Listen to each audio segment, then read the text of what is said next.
আমি Melissa JC সরকার। আমার বাসা সেগুনবাগিচা। আমি অনার্স মাস্টার্স কমপ্লিট করেছি। করার পর কিছুদিন চাকরি করা হয়েছে বাংলাদেশে। এরপর চিন্তা করছিলাম যে একটা মাস্টার্স ডিগ্রি করব। সো ইটালির কথা মনে হলো।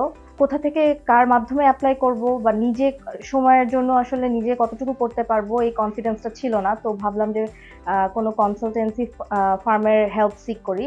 সোশ্যাল মিডিয়ার থ্রুতে সানরাইজের অ্যাডভার্টাইজমেন্ট দেখে এখানে এসে তার সাথে যোগাযোগ করা হলো। এরপরে ভাইয়ারা আর কি সব ধরনের ডকুমেন্টস নিয়ে আমাকে সাহায্য করেছে।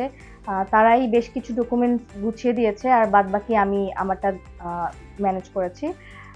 এরপরে অ্যাপ্লিকেশন ড্রপ করা হয়েছে অ্যান্ড আমি আজকে ভিসাটা হাতে পেলাম। So I am really happy and সানরাইজকে থ্যাংক ইউ। সো আমার ইউনিভার্সিটি হচ্ছে মার্চি অ্যানকোনাতে অ্যান্ড আমার সাবজেক্ট হচ্ছে ইন্টারন্যাশনাল কমার্স অ্যান্ড ইকোনমিক্স। এই সাবজেক্টটা আমি আসলে আমার ব্যাকগ্রাউন্ড ইকোনমিক্সের। সো সেই ব্যাকগ্রাউন্ডটাতেই আর কি সামনে পড়াশোনা করার ইচ্ছা ছিল, এই জন্যই এই সাবজেক্টটা চুজ করা হয়েছে। আমি আমার ভিসাটা একটু শেয়ার করতে চাই আপনাদের সাথে।